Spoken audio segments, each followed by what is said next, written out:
Hello and welcome to this week's episode of Next Caller. This is Father Mitchell Bechtold here, and I'm very fortunate to be joined by you and by today's guest, Father Jeff Ethen of the Diocese of Saint Cloud. Father Jeff, you're our next caller. Hey, how are you doing over there? Fantastic. Yeah, the weather has been conducive for motorcycle riding. So yeah, don't forget your mask and your helmet. Well, yeah, that's just it. You wear the mask and gloves, and then you social distance on a motorcycle. I'd like to think that I was one of the first social distancers, Everyone's saying it's dangerous, and now they're telling me I'm supposed to wear a mask and gloves. I don't know. Yeah. You've been doing it forever. Yeah, I've been doing it for so long now. What more can you do? Well, that dawned on me just the other day, or just a while back, that at this point, I've been riding motorcycle for half my life. Does that mean I'm getting old? Hey, there you go. At least yeah. Sure. Well, now, Father Jeff, I'd love to hear a little bit about your time in the Diocese of Saint Cloud, because you bring a lot of experience to your ministry, and in many respects, I've been sort of riding on your coattails here, because I'm here in Browerville, Minnesota, and you were once a deacon in this parish, correct? Back in 1987, I was there with Father Lee Kramer. Okay, and Father Lee Kramer. Now, you were a deacon here. What year were you ordained? 1988. 1988. Yeah, in fact, coming up end of this month, the 28th would be my anniversary. Well, happy anniversary. That's very special. I think it's not a round anniversary, kind of a clunky one. I think 32nd, 33rd, something. It's one of those anniversaries you don't get a card for. Sure, yeah. No party, no card. No, not for 33rd. Sure. Well, careful. 33 was Jesus's age that he died. So I pray that you'll have a safe 33rd year. Yeah, I'll live longer. I'll go out like one of the apostles. John alone. Yeah, Andrew or somebody. Yep. Well, I think about poor John, alone on the island, and that's its own martyrdom. It really is. Right. Well, and that's why we would consider John the beloved disciple a model white martyr of the church. Yes. So, well, Father Jeff, we're so glad you're here now. In the Diocese of Saint Cloud, you've been here in Browerville. Where you're currently out at St. Leonard's in Pelican Rapids. You're at St. Elizabeth's in Elizabeth, Minnesota. Any other parishes? Yeah, I started off pretty much on the west half of the diocese my whole career, and I left Browerville, returned to the seminary for a semester, and then was ordained and did my associateship in Alexandria for 3 years, which was perfect because I'm a scuba diver, and there's plenty of lakes around there. When people tell me to go jump in, I always take that as a compliment. But then after 3 years, I just went up the road up to Parker's Prairie, Burbank, and Bell River. There was a triple assignment at that time, which was pretty rare. And I was there for 13 years. Normally, it's a 12-year cycle, but there's absolutely nobody that wanted to take on 3 parishes back then. Now you're lucky to only get 3 parishes. Yeah, and especially with this ACC, this cooperative relationships, set of relationships we're forming. Boy, it sure does change the game. You're gonna have to get used to it.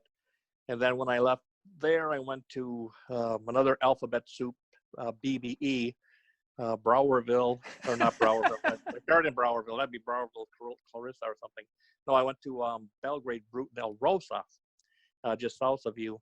And I was there for only 8 years, and that's where I really started my Hispanic ministry, helping out over at Melrose and Long Prairie. And then some Sundays I would have 5 masses on a Sunday alone, the last 2 being in Spanish, coming over to help out those 2 parishes. And then, of course, at Bruton, we had the migrant labor camp in the summer. And then after 8 years there, just waiting my turn to go up to Pelican Rapids, where I am now, where it's a full-time Hispanic ministry. So I must ask, though, did you know Spanish as you went into this assignment, or was it something you learned along the way? Well, I started with 10 words of Spanish and a bucket of sweat. I learned as an adult. I came in as an adult with that Spanish, but the thing is, with Melrose, when I was helping out there in Long Prairie once a month only, every time I came back a month later, I had to have more grammar and I had to have more vocabulary. And I had always at each Mass, I would pick one adult woman, one adult male, and then a kid, mixing it up every time. And I would put them on alert so that during my homily, which was very short because I can only use the words I had on hand, and then I discovered I was going off on a tangent. And then I realized I don't have the vocabulary to cover this point. But whenever I got stuck, I would point to one of my three helpers and kind of snap my finger and point to them, and they would jump in and give me the word I was looking for. Yeah, well, I know from my experience, honestly, more than a few times you're preaching and you say, "Como se dice? Como se dice?" Yeah, one time this poor guy, I was stumbling and bumbling along in Spanish, and he called out from the pews. And the Hispanics are not hesitant to do that. If you ask a question in a homily, for most of us, it's a rhetorical question. We're not looking for an answer, but if you do that in a Hispanic Mass, if you ask a question, someone's going to answer it. And so I was stumbling along, and finally, the poor guy, he called out, he said, in English, he said, "That's okay, Father, English, English." And I said, no. You struggle to learn English, and I'm struggling to learn Spanish. We're in this together. But there is something to be said about speaking it versus understanding it. And so Yep. I know that sometimes I've heard members of the Spanish-speaking community, they will speak Spanish, and I will say English, and they'll understand. And Right. I think, well, you can speak it too. Well, that's not the same. I can Not the same. understand, Oh, no. or I can intuit certain Spanish words in Spanish, Sure. but that doesn't mean Right. that I can repeat it or use it grammatically in a way that's makes sense. That's correct. Yeah. No, that's my greatest handicap, is hearing it and understanding it. So if somebody asks me something and I don't understand, I have them write it down and go, "Oh, okay, I can understand it perfectly." And so sometimes in a conversation with somebody, I'll have to just imagine little subtitles going on underneath their conversation, so I can actually picture the words that are being spoken. So it's kind of a crazy way to do it. But the Hispanics up there have learned that if they want something from me, they'll speak very close, slowly and distinctly. But if they really, really, really want something, they'll speak real fast. Yeah. I'll just nod my head. I'll nod my head like I understand, and then later on I find out what I agreed to. I just remember from my time, there was a number of times I would say, "Repite, por favor," or "Más despacio," a little more slowly. But there were a couple of times that I was called out where they would say something and go, "Oh, sí, sí, sí," and they'd say, they would say in English, "Did you understand what I was saying?" Yep. No. Yep. Or they would go on for a while and then ask a question, and I'm like, yeah, I'm not quite sure. But of course, the younger kids, they're all bilingual, and so after Mass, I usually have one of the little kids standing around, so in case they get stuck, I can pull them over and they can help translate or something. But most of the kids, being bilingual, or a lot of the high school kids, are English only, and they do not. I speak better Spanish than they do, and they are raised in that family. Oh yeah. So I think we've all been through that, where we've leaned to a server and said, "Como se dice toothpaste?" And they say, right. "I don't know." I don't know. I had a beautiful quinceañera, the 15th birthday celebration Mass for a gal, and I had this nice homily worked up, and of course a lot of the visitors there are, the abuelas and the older relatives and whatnot, and I had this beautiful homily I was giving, talking to the girl herself and in Spanish, and I got all done, and I asked her a very simple question, and she looked up at me, and just in the purest of English, she said, "What?" She didn't understand a word I said. Oh my gosh. So, but Hispanic ministry is not just a matter of speaking Spanish. I mean, that doesn't even begin to cover it. There's cultural nuances within the Spanish language, obviously, but it's the whole cultural approach that makes it happen. Yeah, it's certainly when you said 10 words in a bucket of sweat there, that goes right to the heart of it, is that it is a lot of work to learn a new language and to feel Hmm. comfortable with it, because even if you can speak a few sentences, to have the confidence to speak to somebody who's more fluent than you can be very intimidating. And Oh yet yes. we know from our experience of speaking English with somebody who's learning that most people tend to be very charitable, that even if you're not where you want to be, you're probably far enough along for where they want Yep. you to be. Sure. So we get by. So I've been up there 8 years now. It had gone by fairly rapidly. All my assignments have gone by fairly rapidly, it feels like. Sure. Now, did you spend any time in Venezuela, which is in the Diocese of Maracay, our sister diocese? I spent my sabbatical down there. I was the first diocesan priest to spend a sabbatical in Latin America anywhere, and that was for 3 months. And there was some talk we considered going, but by the time I came up uh, to serve overseas anywhere, we pretty much had pulled back from any full-time assignments overseas, either in Venezuela or over in Kenya, our other sister diocese. My seminary classmate, there's only two of us ordained for the diocese back in '88, was Richard Walls, and he spent 9 years in Venezuela.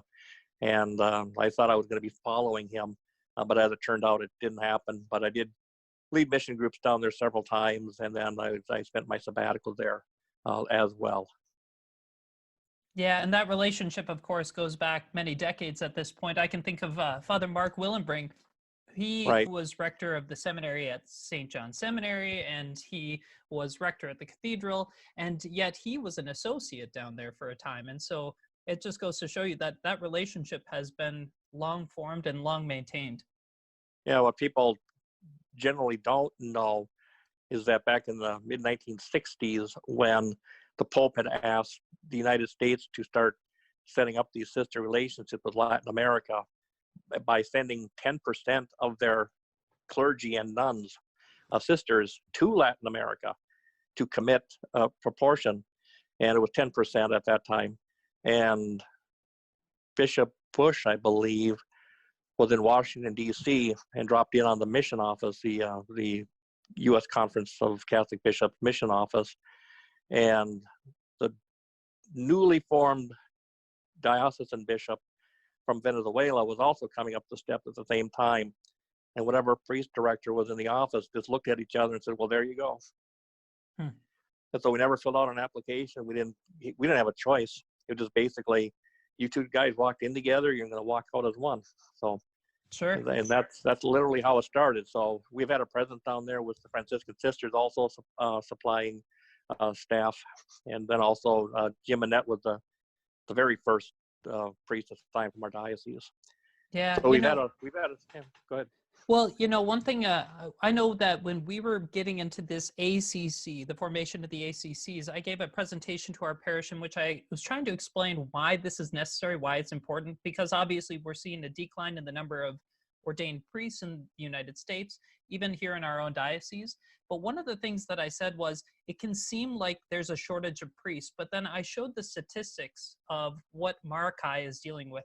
And in Oh yeah. our diocese, we're actually better than average. We're twice the national average. We have about one ordained Catholic priest for every 2,500 Catholics. But in Maracay, they have something like one Catholic priest for every 18,000 Catholics, Yeah. if I'm not Yeah. mistaken.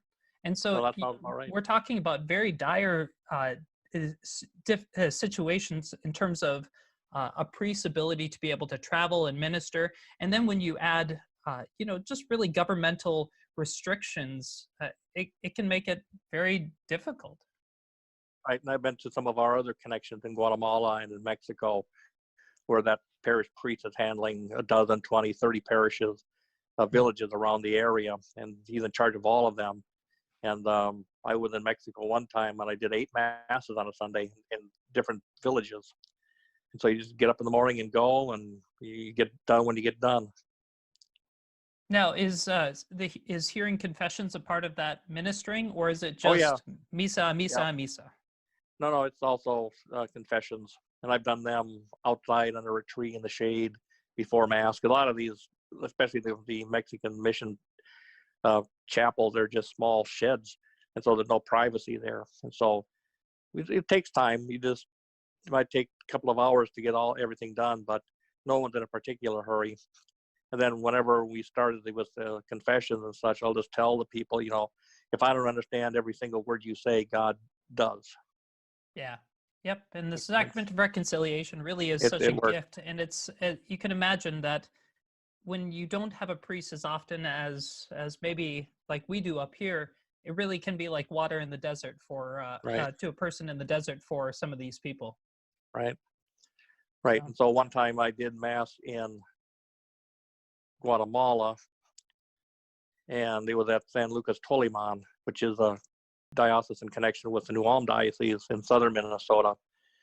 And the rule there was that any visiting priest had to be fluent in Spanish to help out with the Masses. So, of course, Father Greg Schaefer, he doesn't follow rules. I was there with Father Tony Kroll with a mission group. And, of course, Father Tony served in Venezuela for many years, and he's very fluent in Spanish. And so when we showed up right off of the Jeep coming into the village, Schaefer was there to greet us, and he said, if you guys don't mind, we've got a couple of Masses waiting. Father Tony, can you go up the mountain and do this Mass? And fine, give him a Mass kit and a driver. Then Father Schaefer looked at me and he said, do you speak Spanish? And I said, pues. I was still carrying that bucket of sweat. And he said, good enough. Here's your Mass kit. Here's your driver. And he sent me way up, and it's like your first kiss. I'll always remember. It was the little village of Panama Keep, way up on top of the mountain, and it was above the cloud line even. And we drove up there, and they rang the bell, and the people showed up, and it was packed, little shed, little thing. And I said the Mass, and I sweated through it, and at the end, I did the dismissal, and nobody left. Nobody moved. So I gave the dismissal again. And even after the sign of the cross, I kind of like did the shooing motion with my hands, to get them out of there, and nobody moved. And so I said, I did the recessional. I walked out ready to shake hands and all that stuff, and nobody moved. I said, well, so then I went up and I took my gear off and my vestments, and I packed up my little bag, and I went out and I tossed it all in the back of the Jeep, and I got my driver, and we went back down the hill. And oh man, I was just bummed. I thought, I cannot speak Spanish worth a darn. This is hopeless, right? I don't get it. And so when I got back to the village, Father Schaefer was there with a little bit of lunch, and he said, how'd it go? And I said, horrible. They didn't respond. Dismissal, they didn't leave. It's like they didn't understand. My Spanish is awful. And Father Schaefer said, oh no, your Spanish is okay. They don't speak Spanish. What did they Indian. speak? They're Indian. My goodness, huh? And I said, well, then why did you send me up there? I don't speak Spanish well enough, and you give me they don't. And Father Schaefer said, did you have fun? Well, yeah. Did you feel connected? Yeah. Did you feel like you were getting? Yeah. He said, you couldn't do any harm. They couldn't understand you. They couldn't understand your Spanish or your English. It didn't matter. They understood you. You did okay. And so I would go up to Panama Keep whenever we go back, a little reunion. And then there's like 23 villages that he covers. But I was never allowed to say the Sunday Mass in the main village. That was always off limits to my Spanish. Then about 10 years later, I was checking the list when I got there to see, Panama Keep, get to go up there, other little villages. Main church, Sunday. And I said, really? He said, yeah, you can do it. And so I get up, do the Mass, and I've done daily Masses there, and even some of the sacramental Masses for funerals or weddings and such. But I never did the Sunday Mass. And so I was in the pulpit. I've been up there before. And I didn't notice that there were 2 microphones in the pulpit. And I didn't think anything of it. I thought maybe, it's a big church. So after it get all done, then I asked Father Schaefer, I noticed there were 2 microphones in the pulpit. I said, yeah, we were broadcasting to the other 23 villages. Of course, of course. And I went, why didn't you tell me that in the first place? And he said, well, you would have gotten all shaken up as you are right now. You did fine. You did fine. Yeah. And then of course, up in the villages, the sacristans and some of the lay leaders, and this is a big deal, and perhaps we can learn it for our ACC, is that these lay leaders are in charge of the catechesis. They're in charge of kind of the local mentoring and ministry. And when they listen to the Sunday Mass live, gathered in their chapels, then communion is distributed by the lay leaders. Sure. Yeah. Well, and what it gets me thinking of is how nervous some of us priests are here in a first world nation about broadcasting and putting Mass on YouTube and live casting and all these things. And here, even in Venezuela, it's just been something so ordinary, born out of necessity. And that's just it, is that broadcasting the Mass is new to us, but in some respects, maybe shouldn't have been as new to us as it is, but because of a lack of motivation or a lack of means, lack of motivation and also a lack of time. I'll just say that I never really had the time or the motivation to enter into this medium and this platform until this pandemic. And it's something that I think getting more comfortable with now, even after we're through it, please God, sometime soon, we'll still be here as a service to our homebound, to those in nursing homes, and even those who live far outside of town, but maybe want a taste of home. Sure. And had we had the thought and this opportunity to do streaming masses under normal circumstances, to say, well, the people of this parish are going to have to either stay home and watch it on TV or come to church and watch it being streamed, and then a deacon or a lay minister is going to have to do the communion for you. Sure. And then we're looking for volunteer parishes to do that. On a normal situation, 99% of the parishioners would say, well, no, that's not the real thing. We want the priest there. Well, and that's the tough part, is that people really do want a connection with their priest, with their spiritual shepherd. Right. But now that we've had the pandemic and the isolation, it's almost like, maybe that's not a bad option. It's not so bad after all. And when things get back to whatever the normal is going to be, perhaps, Father Mitch, you're going to have 8 parishes. Only 8? Well, see, Todd County. How many parishes you got in Todd County there? Quite a few. Yeah. We've got more parishes than stoplights, that's for sure. Well, that's true. So, speaking of the pandemic, certainly this has impacted each of our lives in unique ways. But for you had taken a trip to the Philippines and got caught there, really. Could you tell us a little bit about that experience? Yeah, I should learn not to expect to go away to get away from things. That usually it turns out worse. Should have stayed home and slogged through. But I'm a scuba diver, as I mentioned before, and I have a scuba diving team. It's kind of a mix and match that travels the world for diving. I've been doing that for 3 decades. And this one was to the Philippines for 2 weeks of diving. And 3 days into the trip itself, we were told to evacuate. All tourists were told to go home, that the Philippine country was shutting down. And so we kind of anticipated that could happen, although the numbers at the time was quite low for the region. And so we were prepared to go. And so the problem was that at the same time that the tourists were told to go home, which means leaving one of the 1,000 Philippine islands to Manila, the capital, the international airport island. The problem was that the government also shut down travel between the islands. And so we couldn't get to Manila to get our flight home. So real quick, when you talk about travel between the islands, do you travel by boat, by plane? Are there bridges between some of the islands? Oh, no, there wouldn't be any bridges. It's either by ferry or by planes or smaller boats. And they shut down all travel. All travel. And so there's no way for most of the tourists to get out of the country if they couldn't get off the island they were on. Now, our island had a smaller airport, but even those flights were canceled back to Manila. And while it was an international airport, it was only for the Asian area. it did not fly to the United States. There were no connections to the United States.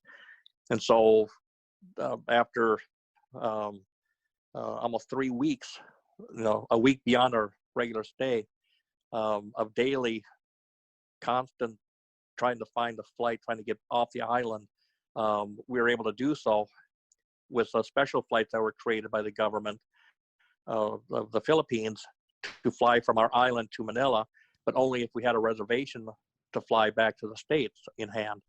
And we literally had reservations in our hands that lasted maybe an hour or half a day, because the airline either went belly up, or they dropped the route, or the airport receiving that flight closed. Things were dropping like dominoes.